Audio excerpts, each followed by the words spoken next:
Girl, you crazy. Let's talk about your sit down there. Okay, that ain't gonna work. So I'm coming to you as a woman. I mean, I know we've been friends for a long time, but there's something we need to talk about. Have you ever been to the doctor to check? Okay, you know that last time I came to your house and you used the bathroom because we was drinking, so we both had to use the bathroom, but you went first and then I went to the bathroom. We need to talk. Okay, that ain't gonna work.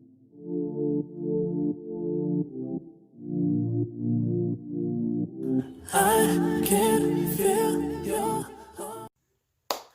Okay, y'all. Now it's all fun and games. Everybody want to pretend what they're gonna say to their friends and whoever else or enemies, whatever. But okay, first of all, let's get into this hair and this makeup. Now, I purposely tried to not really look like a drag queen. That's kind of how I'm getting drag queen vibes.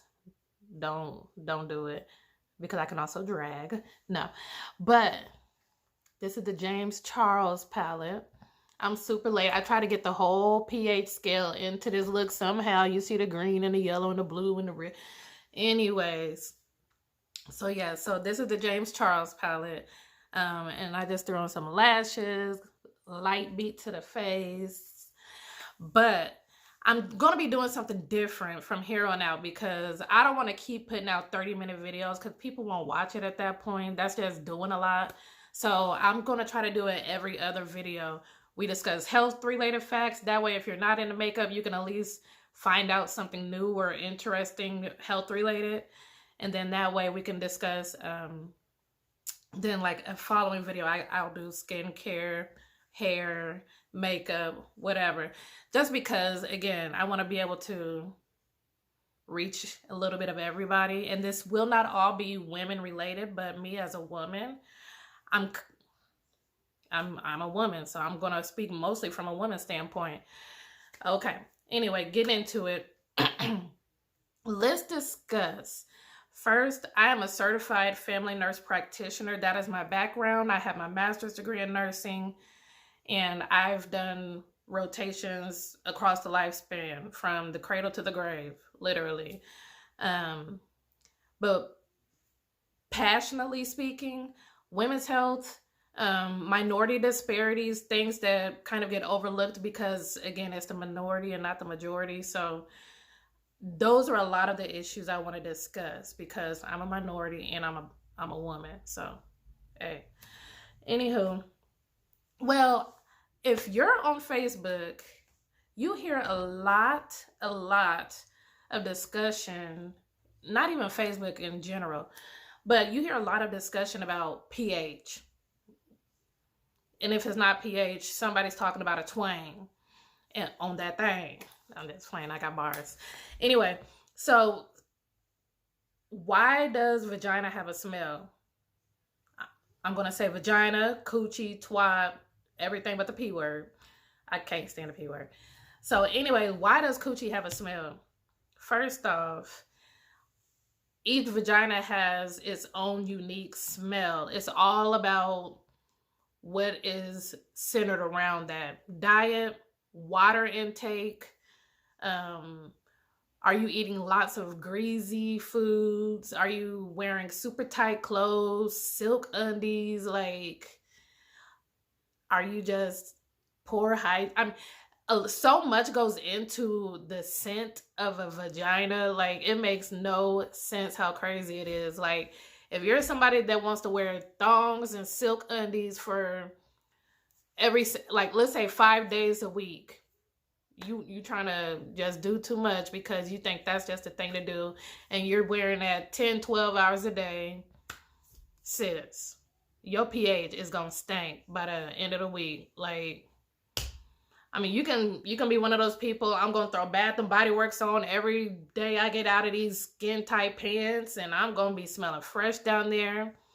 Nah, you gonna still smell a little sour, gonna still smell a little fishy because your coochie need to breathe.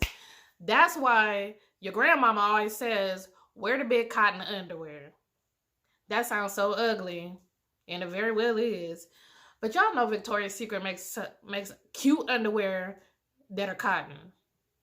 Hell, don't wear no underwear. I'm just playing. But so now let's again talk about pH. The pH of a vagina is anywhere from 3.5 to 4.5. And if you looked at a pH scale, it can go anywhere from 0 up to about 12, 13, 14, whatever. So, like I said, vagina is anywhere from 3.5, 4.5.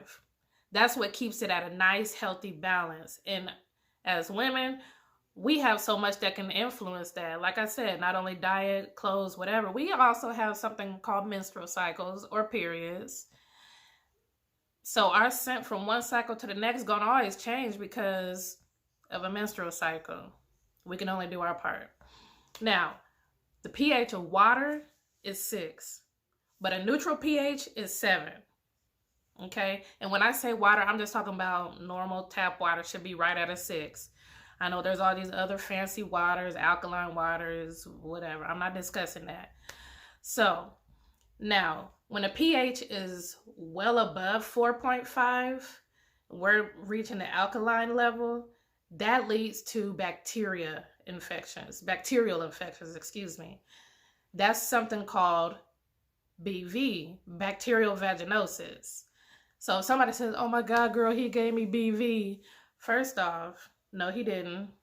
Bacterial vaginosis is not an STD. It can increase your risk of contracting an STD just because you're more susceptible at that point. However, bacterial vaginosis, let's discuss that. It first off is common. It's one of the most common bacterial infections in the vaginal area for women 15 to 44. If you think about it, those are typical menopausal years, menstrual years, which makes sense. So of course, 15 to 44, that's 21.2 million women worldwide that are more susceptible to a bacterial vaginosis infection. Now, what are the signs and symptoms of bacterial vaginosis? BV in itself, you can Google whatever. Let me tell you, I've done my women's health rotation, and BV is something like no other. It is a fishy smell. Not like, oh, I'm going to Kroger and I'm in the seafood department type fishy smell. No, baby. It is a strong, like warm, sour. I'm sorry to get too descriptive, but BV, once you smell it and you go to the doctor, what you need to do if you're smelling something that strong, don't try to ignore it, because we as women, no, you smell yourself before anybody else does. And if anybody else smells you, they won't tell you. So just be honest with yourself. So anywho, we can cause your pH to go that high, making you susceptible to BV, douching, skin tight clothes, trapping the good bacteria or the bad bacteria in there. Now, that's what fights off these infections, is having a nice healthy balance of good and bad bacteria. Okay, so it's that simple. If you're having the itching, the smelly, discolored discharge, fishy, think BV. Now, let's talk about when your pH is too low. Now, if your pH is too low, we're getting into the acidic, yeasty area. All women know what a yeast infection is. And I want y'all to kind of have that same mindset when you're thinking about odors and discharge and whatever else. If it smells like yeast, you're more susceptible for a yeast infection. So I want you to be kind to yourself. If it smells more like fish, think bacteria. Keep them on the same level. You're not dying from BV. Okay, so anywho, back to yeast infections. We all know what causes yeast infections. Antibiotics, those are the main culprit. People can be on antibiotics for various reasons. And that is the main one I can think of, is just if you see the first signs and symptoms of yeast infection, you know, the itchiness, the irritation, the cottage cheese type discharge, go to your doctor, ask for some diflucan, boom, it'll knock it out, whatever. It's common. It's common. In women, I mean, it's just common. Men may not even run into this. But of course, we also have an opening that gets enclosed when we're fighting off infections with our antibiotics. So it is what it is. Being a woman is tough. I mean, we trap a lot of magic and power down there. So I said what I said. So anywho, now I'm just gonna wrap it up with this, because I refuse to keep scrolling all this stuff on Facebook like, oh girl stank, or oh, she got a little odor to her, and it's always coming from the people that ain't able. So sis, just take power, take ownership, and be real with yourself. If you smell yourself, do what you need to do. Get a skin tight pants to rest. Drink more water.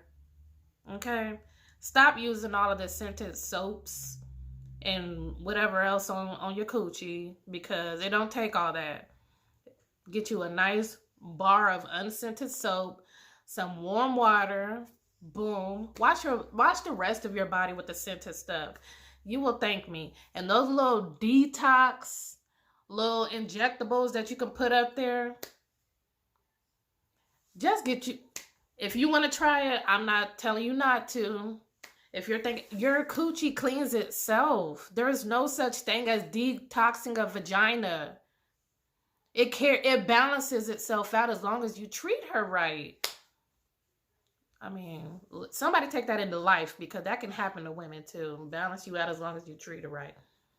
So I'm just saying, like, so all this stuff that you're seeing, people trying to come up on women's health and create stuff to make it smell better, detox, no. God made us just how we need to be made. It balances itself. Okay? That's what you need to take from this. Your coochie is all about balance. You need to just get on its level and stop abusing it. Because, yeah, by the time you detox it, I suggest you look for either get you the pH strips that you can get over the counter at Walgreens or Walmart. Just swab right there at the opening of your vagina after your little detox that you just stuck up there. And you tell me if it's acidic leading you to a yeast infection or if it's bacterial leading you to some BV. But I want you to be on the lookout and let your nose be your best friend, because give yourself a couple of days and we're going to see how the little detox worked out for you. That's all I'm saying.